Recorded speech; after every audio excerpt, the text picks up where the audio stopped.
ये दो तस्वीरें हम आपको दिखा रहे हैं। पहली तस्वीर है अहमदाबाद एयरपोर्ट के बाहर सरदार पटेल की जो प्रतिमा है उस पर पुष्प अर्पित किए, नमन किया सरदार पटेल को। और दूसरी तस्वीर जो आप देख पा रहे हैं इसमें बड़ी संख्या में लोग हैं जो कि बीजेपी दफ्तर और उसके बाहर खड़े हुए हैं प्रधानमंत्री के स्वागत के लिए। आपको बता दें कि आज का कार्यक्रम तय था प्रधानमंत्री नरेंद्र मोदी का। अभी इस वक्त वो बीजेपी ऑफिस में मौजूद हैं। अब से कुछ देर बाद उनका बीजेपी दफ्तर में संबोधन होगा और इसके बाद प्रधानमंत्री नरेंद्र मोदी अपनी मां से मिलने के लिए घर जाएंगे। इस वक्त जो तस्वीरें आप देख पा रहे हैं टेलीविजन स्क्रीन पर, ये पहली तस्वीर है सरदार पटेल को नमन की तस्वीर। अहमदाबाद एयरपोर्ट पहुंचे, एयरपोर्ट से बाहर निकले प्रधानमंत्री और फिर उसके बाद एयरपोर्ट के बाहर मौजूद सरदार पटेल की इस प्रतिमा पर उन्होंने पुष्प अर्पित किए, नमन किया सरदार पटेल को। अमित शाह भी इस दौरान बीजेपी अध्यक्ष उनके साथ मौजूद रहे और इसके बाद एक काफिले की शक्ल में प्रधानमंत्री नरेंद्र मोदी निकल पड़े बीजेपी ऑफिस के तरफ, जहां अब से कुछ देर में उनका संबोधन होने वाला है। ये तस्वीर जो दूसरी तस्वीर है ये आप लाइव देख पा रहे हैं। ये बीजेपी दफ्तर की लाइव तस्वीरें हैं जो इस वक्त वहां पर चल रहा है, वो आप टेलीविजन स्क्रीन में इस वक्त देख पा रहे हैं। और अब से कुछ देर बाद वो अपनी मां से मिलने के लिए जाएंगे। लेकिन फिलहाल बीजेपी के राष्ट्रीय अध्यक्ष अमित शाह का संबोधन शुरू हो गया है। सीटों जीती नरेंद्र भाई पहली बार अहिયાં આવ્યા છે। અહીંથી બંગાળ સુધી આવાજ જાય એવા પ્રચંડ અવાજથી બોલીએ। બંને હાથ ઉઠાવો, જનતાના ધન્યવાદના ભાવ સાથે મુઠ્ઠી ભીંચી પ્રચંડ અવાજથી બોલીએ, ભારત માતા की, भारत माता की। मंच पर उपस्थित આપણા સૌના લોકડાલીના નેતા અને ભારતના પદનામિત પ્રધાનમંત્રી આદરણીય નરેન્દ્રભાઈ, ગુજરાતના લોકપ્રિય મુખ્યમંત્રી શ્રીમાન વિજયભાઈ રૂપાણી, આપણા પ્રદેશ અધ્યક્ષ શ્રી જીતુભાઈ વાઘાણી, ઉપમુખ્યમંત્રી श्रीमान नितिन भाई पटेल, केंद्रीय मंत्री श्री पुरुषोत्तम रूपाला जी, अपना वरिष्ठ आगेवान मुरब्बी सुरेंद्र काका, श्री आई के जाडेजा जी, અને આજ ખાનપુર કાર્યાલયથી સરદાર બાગ સુધી 1 इंच પણ જગા ખાલી નથી। એટલા આયેલા પ્યારા ભાઈઓ બહેનો કાર્યકર્તાઓ, આપ સૌને નમસ્કાર। મિત્રો, આજ પદનામિત થયા પછી પહેલી વાર નરેન્દ્રભાઈ દિલ્હીની બહાર આયા છે અને એ જગ્યાએ આયા છે જ્યાંથી ભારતીય જનતા પાર્ટીની યાત્રાની એક ફરીવાર શરૂઆત થઈ। આ એ જ ખાનપુર કાર્યાલય છે જ્યાં ભારતીય जनता पार्टी કોઈ દિવસ 2 सीटों આપણી હતી, દેશ સમગ્ર ઘોર નિરાશાની અંદર ડૂબેલો હતો। નરેન્દ્રભાઈ હજી નવા संगठन मंत्री बनेला અને અમદાવાદ મ્યુનિસિપલ કોર્પોરેશનની ચૂંટણીઓ આવેલી અને અમદાવાદ મ્યુનિસિપલ કોર્પોરેશનની અંદર ભાજપનો ભગવો લહેરાયેલો, ત્યાંથી જ ભાજપની વિજય યાત્રા શરૂ થઈ। આજે જગ્યાએ શ્રી નરેન્દ્રભાઈ આયા છે ત્યારે હું પણ ભારતીય જનતા પાર્ટી ગુજરાતના એક કાર્યકર્તા તરીકે, ગુજરાતના એક સાંસદ તરીકે તમારા સૌ વતીથી શ્રી નરેન્દ્રભાઈનું હૃદયપૂર્વક સ્વાગત અને અભિનંદન કરું છું।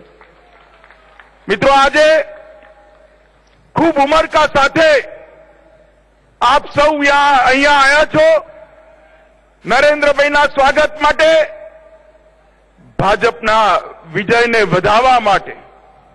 પરંતુ સુરતની અંદર જે દુઃખદ ઘટના થઈ, દુર્ઘટના ઘટી, 22 કિશોર વયના બાળકો કિશોર કિશોરીઓએ પોતાનો જીવ ગુમાવવો પડ્યો.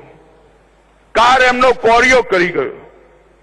અને આજ આપણે સૌ એ પરિવારોની સંવેદના સાથે હૃદયથી જોડાઈએ અને એ દિવંગત આત્માઓને શ્રદ્ધાંજલિ આપી પ્રભુ એમને આત્માને શાંતિ આપે એ માટે પણ આપણે સૌ પ્રાર્થના કરીએ. મિત્રો, આજે હું ભારતીય જનતા પાર્ટીના અધ્યક્ષ તરીકે સૌથી પહેલા તો ગુજરાતની જનતાનો હૃદયપૂર્વક હાથ જોડીને ખૂબ ખૂબ આભાર માનવા માટે આવ્યો છું. 2014 અને 2019 બંને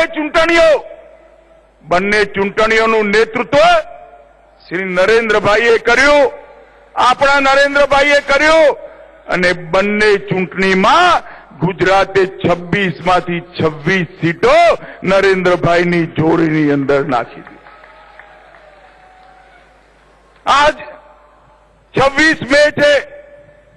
2014 26 મે નરેન્દ્રભાઈએ પ્રધાનમંત્રીના શપથ લીધા હતા અને 26 મે 2019 આજ ખાનપુર કાર્યાલયની સામે નરેન્દ્રભાઈ પદનામિત પ્રધાનમંત્રી થઈને આપણી સામે આવ્યા છે. ખાલી 26 સીટો જીતાડી એટલું જ નહીં,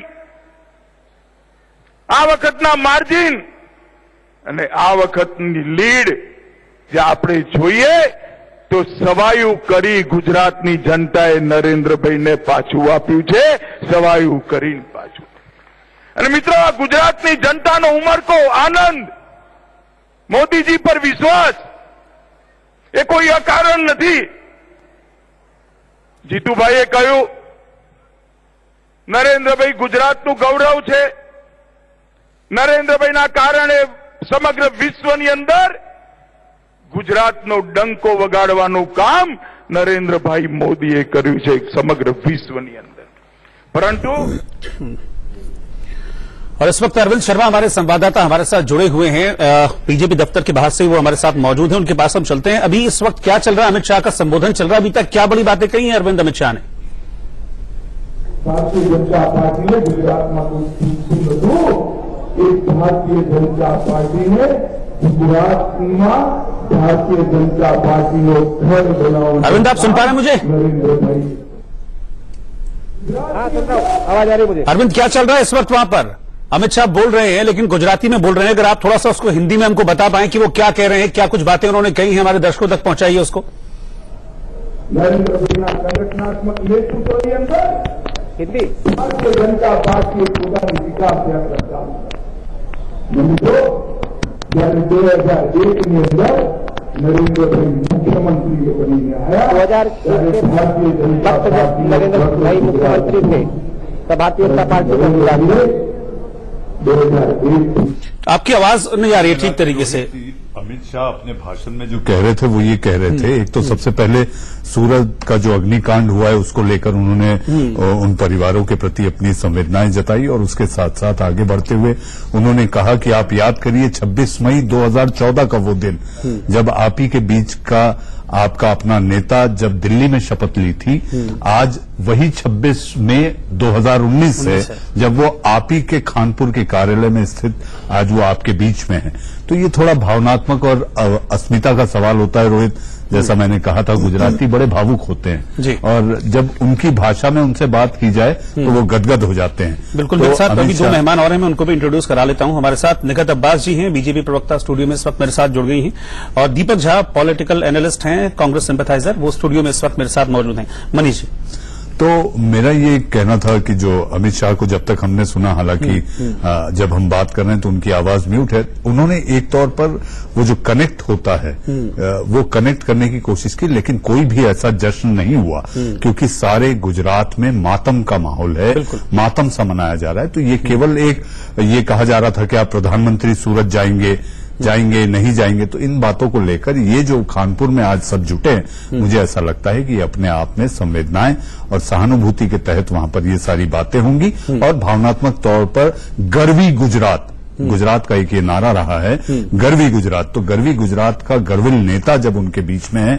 जिसने कि देश में नहीं विदेश में अपनी एक छाप छोड़ी है और वो दोबारा प्रधानमंत्री बन रहा है, मुझे ऐसा लगता है कि यही बड़ा समय है जिसको वो लोगों के साथ साझा कर रहे हैं। बिल्कुल, और इसीलिए जब गुजर रहे थे प्रधानमंत्री पूरे रास्ते से तो बहुत बड़ी संख्या में लोग भी मौजूद थे, लेकिन वो जो हमेशा दिखता है कि प्रधानमंत्री उतरकर बाहर आ जाते हैं, लोगों से मिलते हैं, तो इस बार मुझे लग रहा है इवेंट बनाने की कोशिश नहीं की गई, शायद इसी वजह से, क्योंकि गुजरात में जिस तरह का बड़ा हादसा हुआ। रोहित, जो अमित शाह के भी बोलने की आप अगर उनके हाव भाव को देखें तो वो उत्साह और वो जो एक आप देख रहे थे कि जो जुनूनी तौर पर 2-3 दिन में, जैसे कल प्रधानमंत्री सेंट्रल हॉल में बोल रहे थे, उनके बोलने के पहले जब अमित शाह ने कहा था तो उनके हाव भाव में जो उत्साह और एक जो आप ये समझिए कि जो एक खुशी की लाट जो होती है मन में, वो उनके चेहरे पर निकल कर आ रही थी। लेकिन इस बार आप देखें कि एक बहुत शांत माहौल में न ढोल नगाड़े कुछ नहीं, बस लोग जमा हुए हैं और उनको संबोधित करने के लिए उनका अपना नेता उनके बीच में है, जो गुजरात से निकलकर देश के दिल्ली की राजधानी में आकर अपनी छाप बनाई, पार्टी का नाम रोशन किया और फिर दोबारा एक बार प्रधानमंत्री बनने के लिए तारीख का भी ऐलान हो गया है। 30 मई को राष्ट्रपति भवन में शपथ होगी। बिल्कुल निकट जी, क्योंकि हमने लगातार देखा है, क्योंकि प्रधानमंत्री गुजरात से ही हैं और लगातार वो कनेक्ट बनाए रखने की कोशिश करते हैं। अब दूसरा टर्म उनको मिलने जा रहा है, दोबारा वो प्रधानमंत्री पद की शपथ 30 तारीख को लेने जा रहे हैं, तो ऐसे में अपनी मातृभूमि की तरफ वो लौटे हैं, तो वो जो कनेक्ट है वो लगातार उसको बनाए रखते हैं। वो एक तरीके से ये दिखाने की कोशिश करते हैं कि मैं केंद्र में जरूर पहुंच गया हूं, लेकिन मेरी जड़ें अभी भी यहीं पे। देखिए, पर सच वही है, क्योंकि आप देखिए राष्ट्र के प्रति प्रेम, राष्ट्र में हो रहे विकास के लिए महत्वपूर्णता, प्लस हिंदू मुस्लिम हो, सिख हो, ईसाई हो, सभी जाति और धर्मों को एक साथ लेके चलना और जो भावनाएं हैं उनको एक साथ सींचकर माला को पिरोया गया है, तब वो माला पहनाई गई तो मोदी सरकार खड़ी हुई है। भाजपा का बहुत ही नेक इरादा रहा है कि हमेशा हिंदुस्तान को एक साथ लेकर चलना है। कल आप देखिए सदन में भी उन्होंने जब बोला तो सबका साथ सबका विकास के साथ साथ उन्होंने एक नया नारा, उसका परचम लहराया कि सबका विश्वास। तो ये बहुत बड़ी बात है, कितनी भावनाएं उनकी इस देश के साथ जुड़ी हुई हैं, क्योंकि हमने देखा जिस प्रकार से वो इतना संघर्ष कर उस पद पर पहुंचे हैं और 23 मई को किस प्रकार से दोबारा पूरी पूर्ण बहुमत के साथ वो इस पद पर आए हैं, तो देखिए जनता के प्रति उनके लिए कितना विश्वास है, जनता के दिल में उनके लिए कितनी भावनाएं हैं। और आज सही बात है, तभी वो गुजरात में आप देखिए अपनी भावनाओं के साथ वहां खड़े पहुंचे, वहां से फिर सरदार पटेल की प्रतिमा पर माल्यार्पण किया और उसके बाद तकरीबन जो 7 किलोमीटर का जो डिस्टेंस था वो एक छोटे से रोड शो की शक्ल में उसको तय किया। लगातार मेरे साथ मेहमान बने हुए हैं, मैं मनीष जी के पास चलूंगा। मनीष जी, आज अभी तक जो बोला अमित शाह ने, उसमें एक तरीके से जो प्रधानमंत्री मोदी का ट्वीट भी था, सबका साथ सबका विकास सबका विश्वास, आज विश्वास दिलाने की कोशिश की है गुजरात के इस बीजेपी ऑफिस के मंच से अमित शाह ने। विश्वास तो रोहित इस चुनाव में अर्जित हो गया, अब जो है इसके संपादन और इसको संजोने की बारी है कि इस विश्वास जो मिला है इस पर खरे उतरकर कैसे जनता को हम ये बता दें कि भाई जो आपने विश्वास जताया था हम उसके काबिल हैं और इसको आगे बढ़ा रहे हैं। और जहां तक बात की जाए कि अमित शाह अपने भाषण में जो वहां कह रहे हैं, उन्होंने जिक्र किया कि 2014 से 2019 के कार्यकाल में किस तरह इंफ्रास्ट्रक्चर का विकास हुआ। फिर उन्होंने बात की कि मैं गांधीनगर से चुनाव लड़ा, फिर वहां के इतिहास के बारे में उन्होंने बताया। तो ये सारी बातें वहां के अपने लोगों के बीच उनके साथ एक जुड़ाव को एहसास कराने की, क्योंकि फिर मैं दोहरा रहा हूं, गुजराती जो होते हैं वो बड़े भावुक होते हैं और उनके साथ आप 2 मिनट अगर अच्छी बात कर लें तो वो बिल्कुल भाव विभोर हो जाते हैं। और मैं ये समझता हूं कि दोनों मंच पर बैठे दोनों बीजेपी के शीर्ष के नेता ये बड़ी बात ही जानते हैं, दोनों गुजरात से। ये आई के जडेजा हैं जो अभी मंच से बोलते हुए दिखे थे। अमित शाह का भाषण जारी है, लेकिन अमित शाह वहां पर पार्टी का गुणगान कैसे यहां तक पहुंचे और उसमें कैसे गुजरातियों का सपोर्ट रहा, समर्थन रहा, वो सारी बातें कर रहे हैं। मैं अपने पीसीआर से रोहित कहूंगा या आप कमांड दे दें कि अमित शाह का अगर ऑडियो है तो उनका भाषण खत्म हो चुका है। अमित शाह जी का भाषण खत्म हो चुका है और अब बस इंतजार हो रहा है प्रधानमंत्री मोदी कब आए और मंच संभालें, उसी का इंतजार है। उसी बीच में हम चर्चा भी कर रहे हैं, लेकिन दीपक जी भी हमारे साथ हैं, पॉलिटिकल एनालिस्ट हैं और कांग्रेस सिंपैथाइजर भी हैं। लेकिन दीपक जी, मैं आज चाहूंगा आपसे कि एक पॉलिटिकल एनालिस्ट की तरह आप बात कीजिएगा। अगर हम प्रधानमंत्री मोदी की बात करें, हम देख रहे हैं कि पूरे चुनाव के दौरान उन्होंने जबरदस्त तरीके से मेहनत की और उसके बाद अब भी मतलब आराम नहीं कर रहे हैं वो, लगातार आज अपनी मातृभूमि पहुंचे हैं, कल अपनी कर्मभूमि जा रहे हैं, तो वो लगातार कहते हैं ना कि वो लगातार 24/7 मेहनत करते हैं, आगे बढ़ते हैं, तो इस चीज को तो अप्रिशिएट करेंगे ना आप? देखिए, बिल्कुल अप्रिशिएट करेंगे। उनके मेहनत का एक कमाल है कि इतना, और जो राजनीति में निस्वार्थ भाव से सेवा करने की हम लोग चर्चा करते हैं या करना चाहिए, तो निस्वार्थ के साथ साथ आपको सतत प्रक्रिया यही है, जारी रहती है कि आपको कभी भी कहीं भी कैसे भी जाना पड़ सकता है, आप उसके लिए तैयार रहें, और यही आपका दमखम होना चाहिए। तो मोदी जो दिखा रहे हैं पूरा का पूरा दमखम, उसमें कहीं कोई किसी को डाउट नहीं होना चाहिए, और मुझे व्यक्तिगत रूप से कहीं कोई वो शंका बिल्कुल भी नहीं है।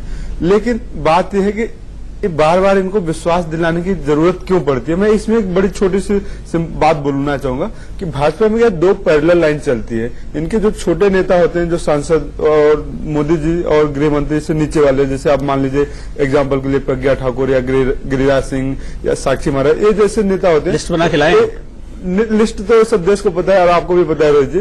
तो चक्कर क्या होता है, ये लोग तड़का लगाते रहते हैं नीचे, जैसे दाल में जीरे का तड़का, वो तड़का लगाते रहते। ऊपर से मोदी जी हैं, अमित शाह हैं, उसको पूरा बैलेंस करते। लेकिन अगर पीएम कुछ कह रहे हैं तो इस बात को भी हमको समझना चाहिए। जब वो विश्वास दिला रहे हैं सबको, तो उनके विश्वास पर अविश्वास करने का कोई रीजन फिलहाल तो नहीं है। विश्वास ठीक है, करना चाहिए हमें। आप लोग हमारे साथ बने रहिए।